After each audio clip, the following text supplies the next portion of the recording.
नमस्कार,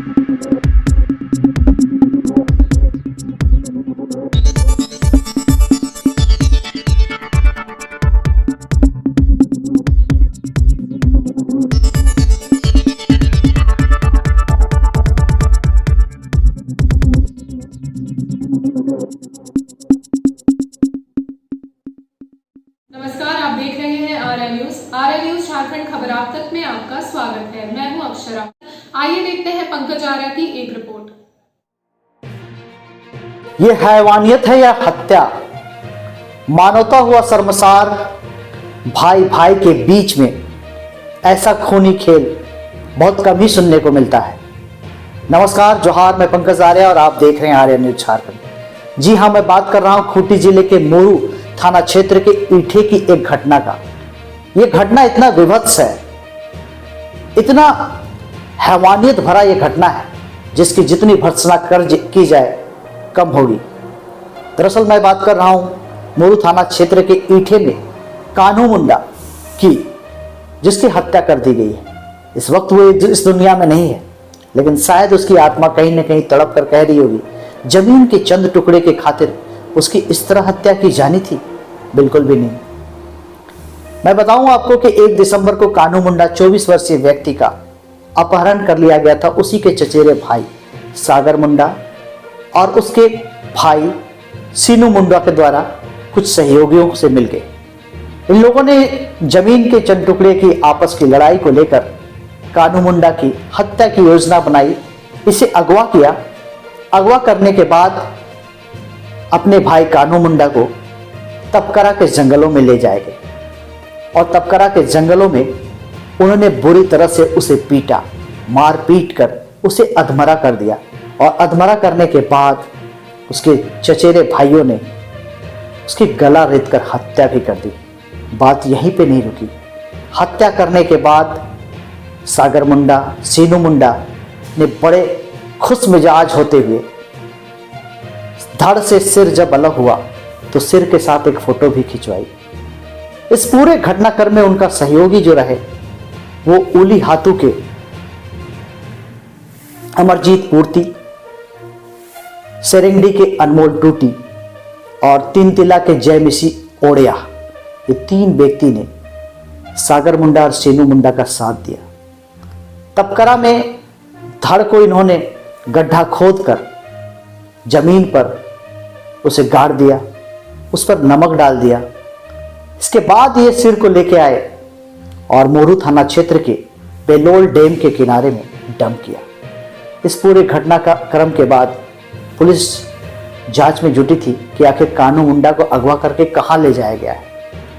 आखिरकार police location के आधार पर, फोन के लोकेशन के आधार पर इन अपराधियों को, हत्यारों को धर पकड़ी। ये दरअसल उड़ीसा भाग रहे थे, पुलिस के डर से उड़ीसा भाग रहे थे। उसी क्रम में बानों में इन्हें गिरफ्तार कर लिया गया और इनसे कड़ाई से जब पूछताछ की गई तो इन्होंने हत्या की बात को स्वीकारा और उसके बाद इन्हें घटनास्थल पर लाया गया, जहां से सिरकटी लाश को बरामद किया गया, धड़ को बरामद किया गया है, लेकिन धड़ को अभी तक नहीं निकाला जा सका है। पुलिस उसे भी निकालने की जुगत में जुड़ी हुई है। और मैं आपको बताऊं कि इस घटना के बाद पूरे क्षेत्र में दहशत का माहौल है। लोग कड़ी निंदा कर रहे हैं इस घटना की।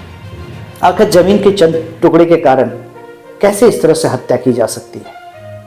इस हत्या की मैं भी कड़ी निंदा करता हूं, आर्यन न्यूज झारखंड भी कड़ी निंदा करता है और ऐसे हत्यारों को ऐसी सजा मिलनी चाहिए ताकि आने वाला कौम, आने वाले लोग कभी भी इस तरह की घटनाओं का योजना बनाने से पहले सिहर जाए, कांप जाए। देखिए हमारी पूरी रिपोर्ट में किस तरह से अभी खूंटी के प्रभारी एसपी, जो कि रांची के ग्रामीण एसपी हैं, नौशाद आलम, क्या कुछ कहते हैं प्रेस वार्ता में। सुनिए पूरी घटना के बारे में। मैं पंकज आर्या आपको रिपोर्टिंग दे रहा हूँ खूंटी से। धन्यवाद। मुरहू थाना में कान्हू मुंडा, जिनका उम्र 24 वर्ष था, घर में ही थे। उनके माता पिता लोग खेत में काम करने के लिए गए थे। जैसे शाम में आए तो उनको पता चला, गांव के लोग बताए, 3-4 लोग यहाँ आए हुए थे, गाड़ी में बिठा के कान्हू को लेके गए। उसमें सागर भी था। जब ये अपने स्तर से ढूंढना चालू किया, ढूंढने का कोशिश किया तो कहीं कुछ पता नहीं चला। तब थाना में खबर हुई और ये चूंकि सनसनीखेज मैटर था, तो इसलिए हमने डीएसपी साहब अमित जी के नेतृत्व में जितने भी प्रभारी थे उनको ये दायित्व दिया कि जल्दी से उनको ढूंढिए, ढूंढ के निकालने का कोशिश कीजिए। एसआईटी का मैंने गठन कर दिया था इनके। जब ये टीम जांच करना शुरू की तो पता ये चला कि कानू का इनके सागर मुंडा और इसके साथियों ने मेरी हत्या कर दिया और डेड बॉडी को कहीं ठिकाने लगा दिया है। इनको ट्रैक करके आम ग्रामीणों के सहयोग से, टेक्निकल सेल के मदद से इनका लोकेशन मिला। पता ये चल रहा था कि ये भाग रहे हैं, कल ही ना भाग रहे हैं कहीं, मतलब झारखंड छोड़ के कहीं दूसरे स्टेट में भाग रहे हैं।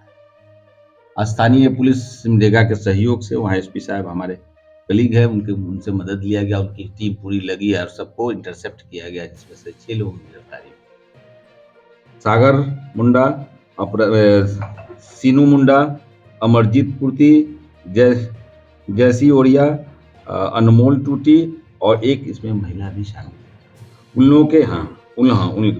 लोगों के इकबालिया बयान पर कानू का डेड बॉडी जैसे लोग निकाला तो देखा कि हेडलेस डेड बॉडी, सर ही नहीं। तब और उत्सुकता बढ़ी, तब ये टीम ने फिर तहकीकात किया कि आखिर डेड बॉडी तुम लोगों ने रखा कहाँ। उसी में से मेन जो अभियुक्त है सागर ने बताया कि इसको 15 किलोमीटर दूर फिर जंगल में, मुरहू के जंगल में छिपा दिया और वहां पर नमक डाल दिया गया। तब हम लोगों ने स्थानीय मजिस्ट्रेट का सहारा लिया और उनकी उपस्थिति में डेड बॉडी को हम लोगों ने निकलवाया, मेरी टीम ने निकाली और डेड बॉडी और सर निकला। जब सर निकला तो भय का माहौल भी पैदा हुआ और थोड़ा इत्मीनान ये भी हुआ कि चलिए कम से कम ये इन्वेस्टिगेशन कंप्लीट हो रहा है। वहां से लेके लाया गया तो फिर उनके निशानदेही के आधार पर ही जो दौली, जो बोलेरो गाड़ी से जो लोग लेके गए थे, 2 दौली मिला, खून लगा बिल्कुल, और कुदाल मिला, मृतक मुंडा का मोबाइल फोन इन लोगों के पास है। इनका आपराधिक इतिहास की तरफ अगर गौर करते हैं तो कई केसेस जो है सो संगीन प्रवृत्ति का, जिसको कहते हैं 395 में है, और आर्म सिक्के के कई कांड में ये वांछित रहे और जेल गए। महज सिर्फ इस बात का इनको गुस्सा था या नाराजगी था कि पैतृक जो जमीन थी, चूंकि मृतक और सागर दोनों अपने चचेरे सहोदर भाई, सागर छोटा है और मृतक कानू इनसे बड़ा था। ये जमीन के बंटवारा और विवाद को लेकर इसको लगा कि नहीं, अगर ये सिर्फ भाई में अकेला है, यदि इसका अगर हम हत्या कर देते हैं, कल के इसके पिता जो है सब वृद्ध हो चुके हैं, आज न कल ये मर जाएंगे तो सारी प्रॉपर्टी जायदाद। महज यही लालच ने उसको ठिकाना लगाने पर ये मजबूर हुआ और क्या करते, इस तरह से निर्मम हत्या हुआ कि स्थानीय लोग भय व्याप्त हो गए। लेकिन सारे लोगों की गिरफ्तारी इसमें हो चुकी है। हमको ऐसा लगता है कि उद्भेदन इस केस का हो चुका है, और भी जो लोग अगर कोई होंगे इसमें तो फिर हमारी टीम अभी भी एक्टिव है, उन तक भी पहुंचने की कोशिश। तो मृतक का सर कहाँ से बरामद हुआ? सर इनका मुरहू का ही एरिया है, पेलोल डैम के पास। पेलोल डैम बोलता है, पेलोल डैम है जो पूरी तरह से जंगल से आच्छादित एरिया है। वहाँ पर खोद कर बेलवा टुंगरी बिलवा टुंगरी जगह है, वहाँ पर ये जाने के क्रम में उसको लगा दिया था। और हद तो तब हो गई जब इनके मोबाइल को खंगाला गया तो सर के साथ इन लोगों ने सेल्फी फोटो ली। न्यूज़ झारखंड खबर आप तक में आज के लिए इतना ही। कल फिर मिलेंगे एक ऐसी ही सच्ची और प्रामाणिक खबर के साथ। तब तक के लिए नमस्कार।